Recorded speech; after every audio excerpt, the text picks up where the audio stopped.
जय हिंद दोस्तों, आज की इंस्टेंट ब्रेकिंग अपडेट केंद्रीय कर्मी पेंशनर और सैनिक खबरों में सबसे पहले बात करेंगे। शुरू हुआ सैलरी बढ़ाने का काम। रेलवे ने 8 CPC पर 98% वित्त बचाने के लिए अभियान शुरू किया है। आर्मी, एयरफोर्स, नेवी में टेक्निकल अग्निवीर 80% तक बड़ा चेंजमेंट है, इस पर बड़ी अपडेट है। और CAPF सैनिकों को लीव पर 100 दिन और इनका 30 दिन और छुट्टी पर लिक्वर मिलेगी, इस पर बड़ी अपडेट है। एक्स सर्विसमैन को पर्यावरण बटालियन में तैनाती शिफ्टिंग का पूर्व सैनिक ने किया विरोध, इस पर बड़ी अपडेट है। और 8 CPC फिटमेंट फैक्टर 2.46 के सबूत मिले। 18 महीने की देरी क्यों कर रहा है, इसका भी जवाब आया। पहली सबसे बड़ी अपडेट, रेलवे ने खर्च कम करने के लिए और वित्त जुटाने के लिए रेलवे ने 8वीं वेतन आयोग की तैयारी शुरू कर दी है। रेलवे कर्मचारियों के लिए बड़ी खबर, 8वीं वेतन आयोग के लागू होने से पहले भारतीय रेलवे सैलरी की बढ़ोतरी की तैयारी में जुट गया है। आने वाले समय में वेतन और पेंशन बढ़ने के साथ भारी खर्च देखते हुए रेलवे ने अपने फाइनेंस मजबूत करने के लिए खर्च कटौती, सेविंग और कमाई बढ़ाने से जुड़े कदम उठाने शुरू कर दिए हैं। साफ है कि 8वें वेतन आयोग लागू होते ही कर्मचारियों की सैलरी में बड़ा इजाफा माना जा रहा है। बता दें कि 28 अक्टूबर 2025 को टर्म ऑफ रेफरेंस मंजूरी मिल गई थी। उसके बाद 18 महीने में जो है रिपोर्ट सरकार को पैनल जो है वो देगा। उससे पहले रेलवे के जो खर्च उसमें कटौती की गई है। सेविंग और कमाई बढ़ने के लिए कदम उठा लिया गया है। रेलवे ने अब ऑपरेटिंग रेशियो का 98.90% यानी कि 98.90% बचत करेगा। यह सरकार की तरफ से उनको बता दिया गया है कि इसके लिए बचत 2024 में जो बचत की गई है उसका 98% ज्यादा बचत यानी कि डबल बचत होनी चाहिए, ऐसा सरकार ने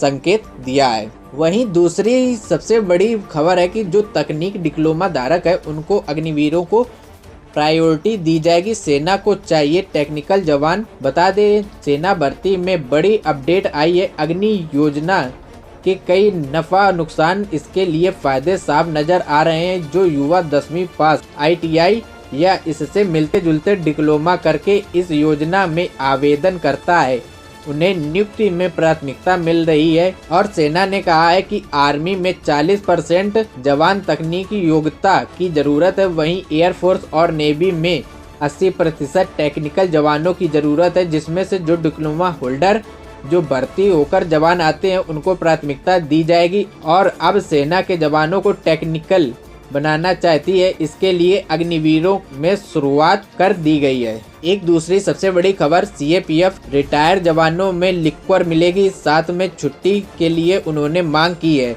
तो लिक्वर का जो है यह केवल उच्च न्यायालय ने फैसला दिया है, उसके बाद लिक्वर की मांग पूरी हो गई है। केंद्रीय औद्योगिक सुरक्षा बल CIFF के रिटायर कर्मियों के लिए एक अच्छी खबर है, अब वह भी मद्रास का लाभ उठा सकेंगे। केंद्रीय शराब प्रबंधन CLMS के माध्यम से पूर्व कर्मियों जो अपनी निकटवर्ती किसी भी कैंटीन से इस सुविधा का लाभ ले सकते हैं। CISF मुख्यालय ने appliance of all India paramilitary forces welfare association के संबंध में आश्वासन दिया कि वह छुट्टी भी और मद्रास का लाभ ले सकेंगे। केवल उच्च न्यायालय के फैसले के बाद इसकी मंजूरी मिल चुकी है। 21 अक्टूबर को यह फैसला आया था कि जो छुट्टी पर जाते हैं जवान उन्हें भी जो पास में कैंटीन हो वहां से शराब ले सकेंगे।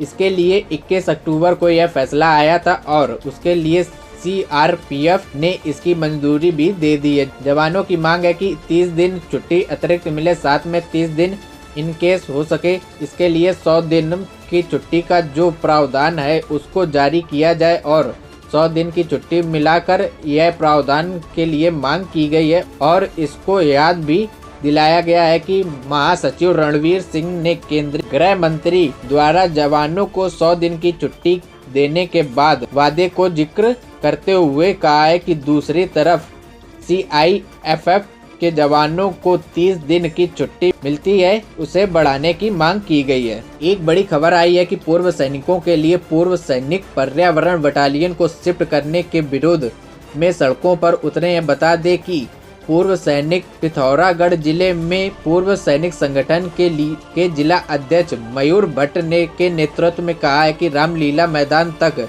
यह विरोध प्रदर्शन किया जाएगा। बता दें कि पूर्व सैनिक पर्यावरण 2 बटालियन है, उनको शिफ्ट करने के विरोध में यह प्रदर्शन कर रहे हैं। पूर्व सैनिक जो है पर्यावरण बटालियन में तैनात किए जाते हैं और उनको रिटायरमेंट के बाद नौकरी दी जाती है। सेना निवृत्ति के बाद बटालियन और कंपनी में शामिल जिले के पूर्व सैनिकों ने इसके लिए विरोध प्रदर्शन किया। तैनाती जो पूर्व सैनिक की होती है, रोजगार का छिन जाएगा क्योंकि दूसरी जगह शिफ्ट हो जाएंगे तो वहाँ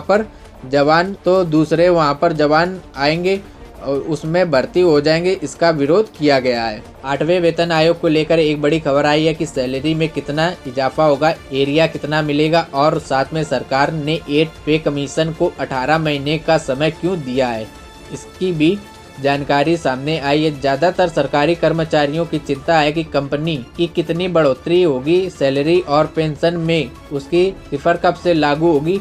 तो बाजार की जानकारी और अम्बेड कैपिटल जैसे रिसर्च एजेंसी के अनुसार 8वीं वेतन आयोग के बाद सैलरी और पेंशन में करीब 30 से 24% का इजाफा होना तय है। इसकी सबसे बड़ी वजह है कि नया शिफ्ट मैन्युफैक्चर जो मौजूदा अनुमानों के मुताबिक 1.38 से लेकर 2.46 के बीच रह सकता है। अधिकतर आकलन जो है 2.28 मानकर चल रहे हैं। इसके लिए अगर 18,000 बेसिक है तो 35,000 हो सकती है।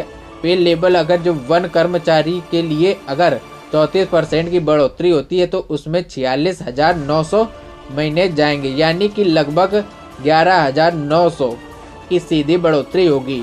सरकार 18 महीने का समय क्यों दिया है पैनल को रिपोर्ट देने के लिए, उसका कारण यह है कि एक रिपोर्ट छपी है अमर उजाला में। उसमें कहा गया है कि 8वीं वेतन आयोग की सिफारिश के लिए 18 महीने का समय क्यों दिया गया है, जब सब कुछ डिजिटल हो चुका है उसके बाद यह समय क्यों दिया जा रहा है। इस पर डॉक्टर पटेल ने कहा है कि इसके पीछे सरकार की यह रणनीति हो सकती है कि वह उसे चुनाव में जोड़ना चाह रही है। वेतन आयोग की रिपोर्ट 18 महीने का समय देना, इसका मतलब सरकार जानबूझकर वेतन आयोग में देरी करना चाहती है। 7वें वेतन आयोग में पहली बार जो हुआ ऐसा हुआ था जो पेंशन जल्दी आ गई थी, लेकिन 8वां वेतन आयोग 18 महीने के बाद जो रिपोर्ट आएगी उसमें 5 महीने बाद सरकार उसे लागू करेगी, यानी कि सीधा देखें तो 2 साल हो जाते हैं और 2 साल का मतलब 2029